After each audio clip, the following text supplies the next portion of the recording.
Well, we've been called demonologists. It's one name for us. Ghost hunters, paranormal researchers. Kooks. Wackos.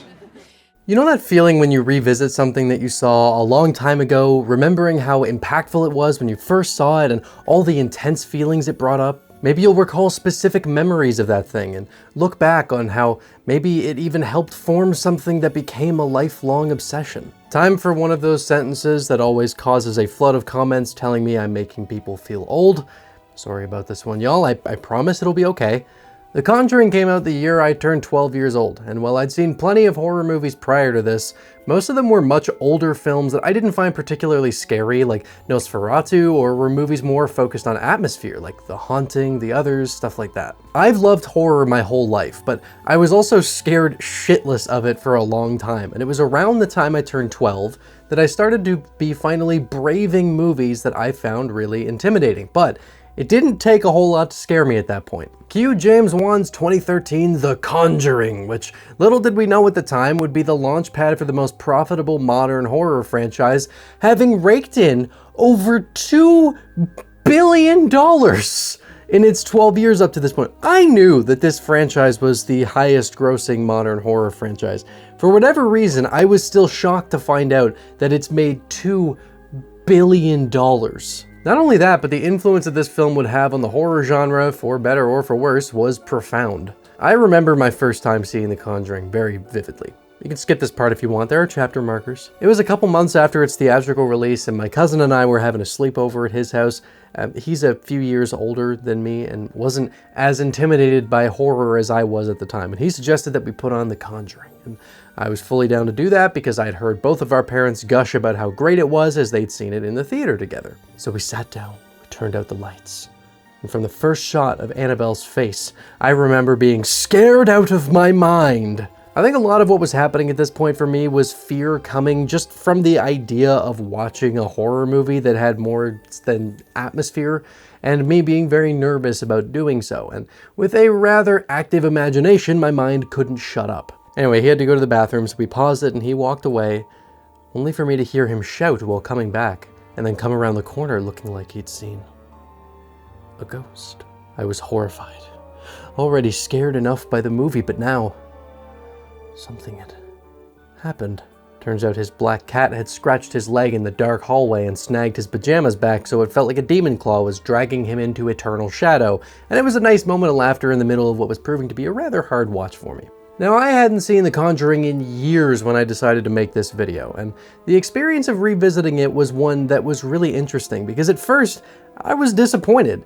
Then I became frustrated because of how years and years of discussion about The Conjuring being an empty jump scare simulator had made me overlook so many things that make this a lot more than it is, even as someone who's seen the movie as many times as I have. This is my second time shooting this video because I had to go back in after while I was editing it and just rework the whole script because I was like, I don't think I'm giving this movie enough credit. The reason that I've really been looking forward to making this video is the same reason I told that story about my first time seeing it and how it felt for me at the time. Horror is a genre that's not easy to get into, especially because, well, I'd say broadly, horror fans are very kind and warm people. You can get those annoying gatekeepy assholes who will show something like Hereditary to someone who's never seen a horror movie before and then make fun of them for getting scared by it. And that's not cool. It's fine to show someone Hereditary if they've never seen a horror movie before, but don't give them shit for getting scared by it. There's also just the barrier of entry for people who didn't grow up with this fascination with horror that makes it seem like a very intimidating genre, and it's in that area where I think movies like The Conjuring are not just important, but necessary. Gateway horror, movies that help ease people into a genre that can get into some really dark places with a story full of kind characters that wraps up happily and in which no one dies and everything is whole at the end and whose scares are very palatable setup and payoff based things that aren't going to traumatize people and keep them from getting further into this genre, but will still get a good reaction out of those who aren't used to horror. Of course, it's not a perfect movie. The acting can be clunky, they spoon feed most of the story, although there are some small things that I really enjoyed that you actually have to pay attention to pick up on, and the pacing can be pretty iffy. But I can't honestly sit here and say I don't adore The Conjuring despite any of its issues because of what this movie means for me and what it represents on my journey into a genre that obviously I'm a fan of. I'm younger than the majority of my audience, so I'm sure I'm making myself seem like an itty-bitty baby baba in the eyes of many of you, but just take this idea I'm talking about and replace The Conjuring with whatever movie fits that description for you, because I think it's something that everyone can relate to. Point is, while they may not hold up years and years after deepening your relationship with horror, these movies matter and are a huge part of helping to shape the next generation of horror fans. That's why I was really happy while in the theater for Five Nights at Freddy's, because while I really didn't like that movie, I found it to be a boring slog myself, I saw a packed theater full of young people losing their minds over something that could be their gateway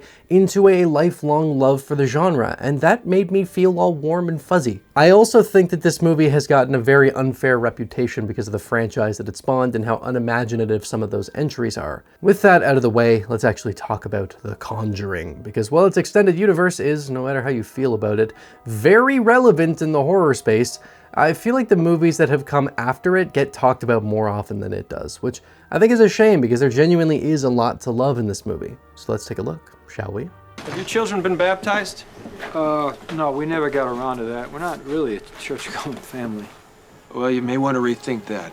The Conjuring is one of those movies that has the based on a true story thing stickered over the front of it, and while I've certainly seen more egregious examples of movies claiming this, what we see play out here is very different from the real story of the Perron family, but I think that's just to be expected. I will talk more in detail about what actually happened later on, but let's just focus on the movie itself for now. One thing that I've always really appreciated about James Wan as a director, and something that I don't think he gets enough credit for since he's usually just brought up to blame for a bunch of cheap jump scare movies, is that the dude has a really solid sense of style and knows how to set a tone right off the bat. Pretty much any of his horror movies have a really strong atmosphere established before the movie even begins, and The Conjuring is no exception to that. The foreboding score falling out from dark clouds as we get the stylized studio logos.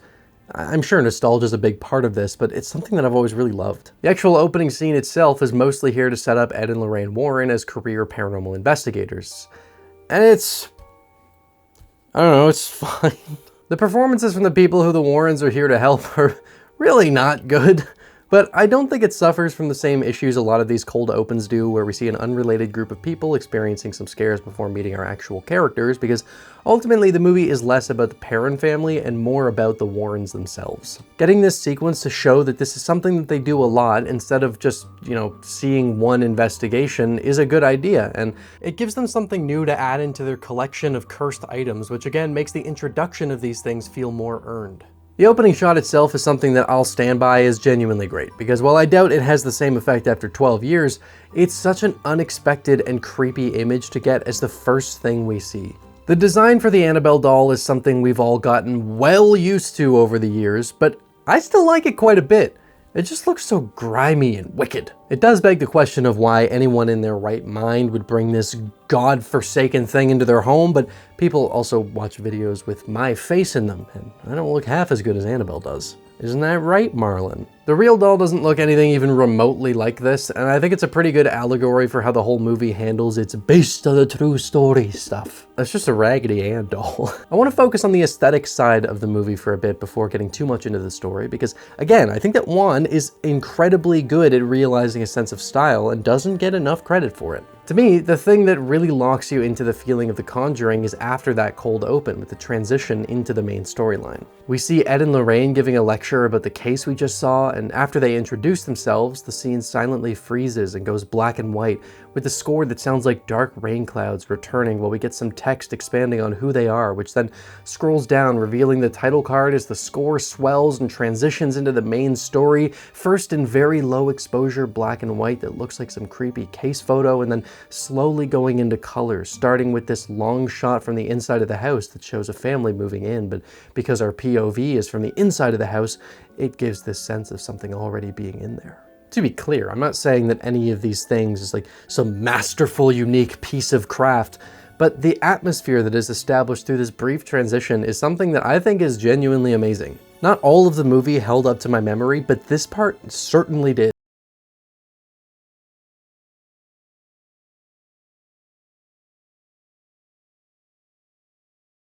I think it's easy to look back on this movie now and just see it as a launchpad for a lot of really lazy horror, but try and strip that away, and there's genuinely a lot to love about it. The setting of this Long Island farmhouse tucked away in a forest on a lakeside is very aesthetically pleasing, and that combined with the designs of the ghosts from past eras, the darkly playful design of the music box that April finds, which ties this story in with Annabelle through aesthetics alone in a really great way. Then you get Wan's very distinct approach to direction, where we tend to get a lot of wide shots that follow a character's perspective in a way that gives a very strong sense of immersion. You start to get a good feeling for the layout of things, and when you're following these people through, it's like you're a part of what's happening. The handheld camera also leans into that, and it helps to get you pulled into things. I love the long shot following Cindy through the house as the family is unpacking because of how good of a job it does at establishing a sense of space and character between everyone. The way they make the sequence much later on feels so incredibly warm after the Warrens agree to help the parents and everyone is gathered in the kitchen making a big breakfast together and smiling. You get this golden light, which is contrasted by most of the movie feeling very cold and ominous, and there's just a feeling to this that works so beautifully well. I think that's just a big part of what makes The Conjuring work and be more accessible to people who aren't used to horror yet, because in the middle of hauntings and stories of devil sacrifices and witchcraft, there's this core of familial love and hope that comes through, and those are always some of the most memorable moments of the movies to me. James Wan is genuinely really good at pulling out that heart in these stories. He has a great handle on finding moments of beauty that add this sense of levity and warmth at the heart of things. I love my bleak, messed up, unrelenting horror, but it's also nice to have things that provide something lighter. I gotta talk about the score for a second because Joseph Bishara is someone whose name I don't hear enough when talking about scores, and the dude is damn good at it. While the scares in The Conjuring aren't always the most memorable, Bishara's score manages to keep certain images or moments in the mind for longer than they otherwise would be because of how good of a job he does at writing appropriate and effective music for these scenes. You get this really heavy, ominous, dreadful stuff like what we had at the start of the movie with these huge horn swells that I'll never be able to shake from my mind.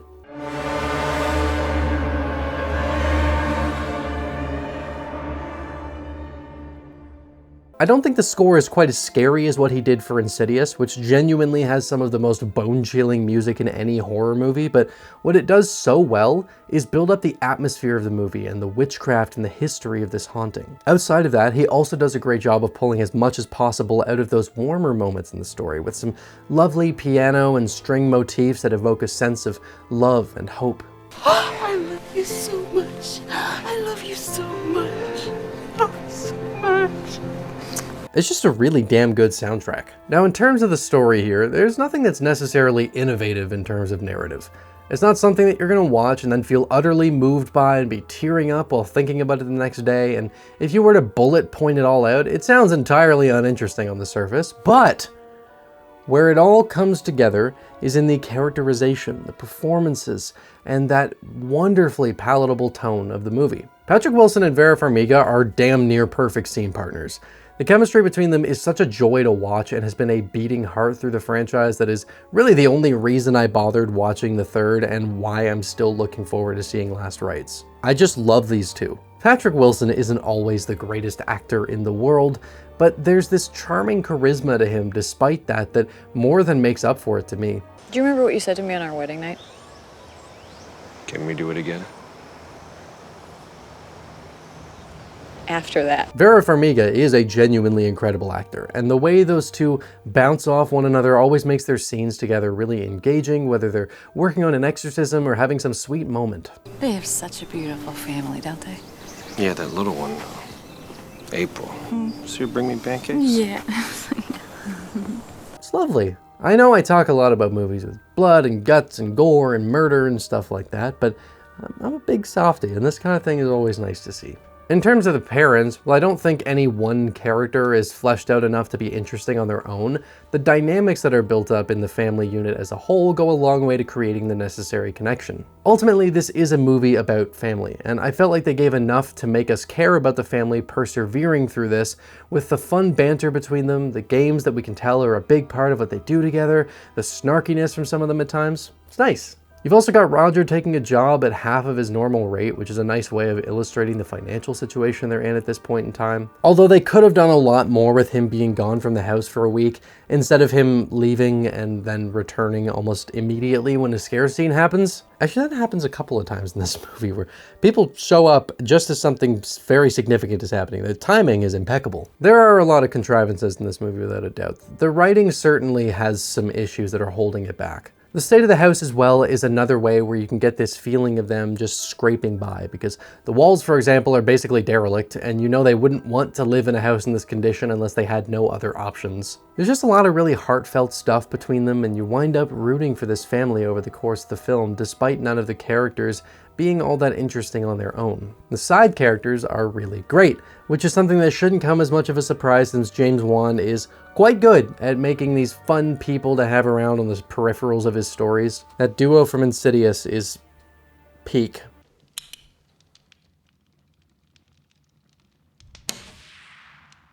Sheriff Brad is a good bit of comic relief who has some fun banter with Drew, a younger dude who's working with the Warrens. He's got a thing for Nancy, which results in a moment that I swear would only come up in a movie pretending to be taking place in the 70s. Pretty far out, isn't it? Yeah, it's groovy. Again, never said the script was amazing. Also, one random note is that I was really confused as to why Brad wouldn't be familiar with what a UV light is, considering he's a damn cop, but apparently UV lights only started being used for law enforcement investigations in the early 70s, and this movie takes place in 1971, so it actually makes sense since that may have not come around to where he works yet. But they were used for court documents all the way back in the 30s, so it does still feel a little odd. What was the point of this again? Oh yeah, there isn't one, I just can't think straight. One point where I think The Conjuring is actually still very strong is in the backstory given for the land they're on and why the parents are experiencing this haunting, and it's at least based in some actual history regarding the Salem witch trials very loosely. The main antagonist of the film is Bathsheba Sherman, who is a real person that I'll get into more detail on in a bit, but for the sake of the story, Sherman was a Satan worshipper who lived on this land and sacrificed her own baby to the devil and hung herself in the tree in the backyard, cursing anyone who would stay on the land and leading to a number of other people taking their own lives or those of people they loved, often with the mother being the one to take out their own children after being possessed. With the parents moving into the house, Carolyn becomes Bathsheba's next target, and that's what we watch play out throughout the film. However, Bathsheba isn't the only spirit residing in this house. There's a whole history of people here, many of whom previously fell victim to Bathsheba's possessions, and something that I really appreciate about this movie is how the scare scenes throughout the film are all tailored to a specific spirit and play out in a way that makes sense. Granted, there's without a doubt some dramatization of these things where certain scenes are definitely crafted in a way that was prioritized to get a scare out of the audience, like when the maid jump scares Brad at one point. I actually like what's going on in the scene here with her trying to show someone that she didn't do this to herself of her own volition and was instead forced to. The misdirect with her walking across the side of the room, well, perhaps fairly predictable, is a fun moment on the first watch. There's a similar thing with the mother of another spirit in the basement where she was found to have killed her own son and is now trying to once again show that it wasn't something she did of her own accord. A sad moment which is interrupted by Bathsheba trying to scare the hell out of Lorraine. That's one thing that I think makes Bathsheba a pretty damn good villain here. There are a few moments like this where she's basically saying, fuck around and find out. Like when Lorraine first sees her during what's probably my favorite scare of the film. It comes right after that really warm breakfast scene and Lorraine is outside hanging up sheets and talking with Ed before he leaves. The weather suddenly changes and one of the sheets blows off the line. Seeing it catch on an apparition that we can't see, then fly up to the window and blow away in the wind to reveal Bathsheba standing up there before turning to go possess Carolyn. It's my favorite effect in the movie without a doubt, but what makes it such a great moment is the fact that Lorraine is far and away the most dangerous person for Bathsheba in this entire house. She's a psychic, she's determined, she does this for a living, she knows what she's doing, and to have Bathsheba choose to pick that person to reveal herself to is basically her just saying, go ahead and try. She plays a lot of head games with Lorraine throughout the film, like when she shows her an apparition of her own daughter drowning in the water as a warning to back off. Bathsheba's confidence is intimidating, and in a movie that had higher stakes than this one that may have resulted in some pretty disturbing stuff. This all also serves to make Lorraine a goddamn badass because of how she refuses to back down from this. I also really appreciate the subtleties and how this all goes, like how the lockets play into this subplot of Bathsheba trying to keep the Warrens away. Because they're not at home so often, Lorraine's mother took Judy out and bought these 2 lockets, one of which contains a photo of Judy and the other 2 photos, one of Ed and one of Lorraine. This is so even when they're apart, they can have this connective jewelry that will provide comfort, which is a bond that Bathsheba takes advantage of when Lorraine falls into the basement. She steals the locket, which then allows her to use that emotional and spiritual connection that it has with the other one to attack Judy, exploiting something that was meant to be a bond between these two and their daughter who are not around each other as much as they wish they could be. It's not until the end of the movie that Lorraine gets her locket back, and I just thought this was a really cool detail. There's genuinely not a lot of fluff here, and this is the kind of thing that I don't think gets the notice it deserves in this movie, since the whole narrative of The Conjuring being an empty and bland jump scare simulator kind of makes it so that those details are overlooked, which I think is a shame. In terms of the other spirits, Rory is the main one I haven't touched on yet. He was the son of the woman in the basement, and he's the playful one. He joins in on the hide and clap game, and later on shows April and Cindy his old hiding spot to try and protect them from Bathsheba. He's a good little dude. I just appreciate the way all of these spirits are characterized and don't all feel like they're being used as costumes for a bunch of amalgamous or interchangeable scares. To clarify my point a little more, yes, the scares themselves do boil down to generic, fairly cheap jump scares, but there's also more going on in these moments than just the jump scares themselves. I would definitely prefer a different approach to the scares here, because once you stop getting any sort of effect from jumps like these moments can kind of just be annoying. There's not much of an edge to the movie, and while I personally wish there was, I can appreciate this as a sort of stepping stone where the movie is dealing with heavy subject matter without being too confrontational with the audience. To be very clear, I didn't find anything in the movie remotely frightening at this point in my life, but what I did enjoy was just seeing how these moments play out and connecting the dots on who these spirits are and why they're behaving the way they do. Oh, I just realized I forgot to get my Well, let's remedy that for the rest of the video at least. We can't break tradition. Whoopsie daisy. Here we go. Sorry. I didn't mean to forget you. This movie really is at its best when you have an understanding of who each of these people are and were, and take into account what happened to them when they were alive. Aside from that great scene with the sheets outside, another thing that I think works really well is the design for Carolyn towards the end of the movie when her possession has gotten as bad as it's going to get. She looks so gnarly and evil here, with the veins showing through her skin like they're about to pop through, her eyes seeming dead and tragic, and her mouth just looks so raw and painful. The makeup here is genuinely fantastic, and that shot of her snapping her head during one of the chase sequences through the walls of the house is genuinely scary. I think ultimately it's one of those things that you have to go into and not try to take it too seriously, because the movie isn't taking itself overly seriously either, which is why I think it's not as obnoxious as a lot of what followed it, because that heart and soul at the center of things is where The Conjuring puts its best foot forward. There's a lot of levity, they have these moments where they just sit back to have fun with these characters. This movie is not pretending to be anything other than what it is. Everything works out happily by the end, no one dies, the only serious injury is Brad getting a chunk of his cheek taken off, and that's about as intense as things get. It is a simple, palatable, heartfelt, and entertaining movie that has a great aesthetic to it, some awesome stylistic decisions, and a cast at the center of things that elevates it way beyond what it could have been in other hands. I see a lot of like, yeah, fuck The Conjuring, man, Hereditary is real horror, and it's like, these movies aren't even trying to do anything remotely similar to one another. The Conjuring is meant to be a fun and heartfelt haunted house film, while things like Hereditary are not that. These things can coexist and fulfill two completely different purposes, but yeah, if we're talking about the overall quality, of course Hereditary is a way better movie, but it doesn't mean something like The Conjuring shouldn't exist. Just for me personally, I've seen the movie so many times. My family used to watch it like once a week for a while, and I'm also just immune to its approach in horror at this point in my life, so I do sometimes find that with those two things in mind, that 2-hour runtime can start to drag at points, and I lament not having gotten something darker with the background here, because there's some really cool stuff. In terms of how accurate it is to the real story, it's really not. A lot of what I'll be talking about here is thanks to the fantastic research done by Kenny Biddle. He wrote a great paper called Correcting the Conjuring House History that I'll have linked below and which I highly recommend reading. For starters, the parents lived in the house for 10 years in real life, and while Lorraine Warren stood firmly by the events of the film being accurate, by her own admission elsewhere, they really weren't. Also, she's got a cameo in the movie, which is fun.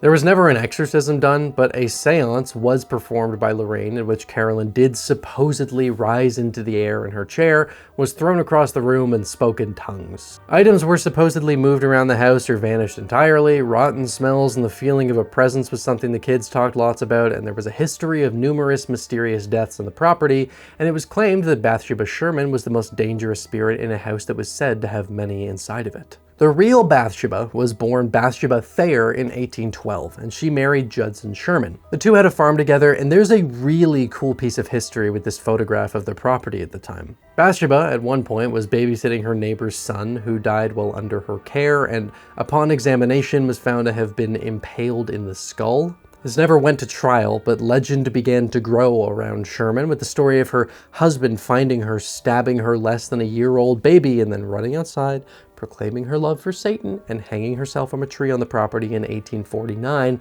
then cursing anyone who would live on her land as she saw herself as the mistress of the property and would have no one threaten her position, began to grow. This was the story that we hear in the movie and the main legend regarding Bathsheba Sherman. But her headstone says that she died on May 25th, 1885, nearly 40 years after she supposedly hung herself. There's no actual evidence of her having practiced witchcraft or harming anyone at all. Also, the film mentions that she was a descendant of Marytown Estey, who did exist and was one of the women killed during the Salem witch trials.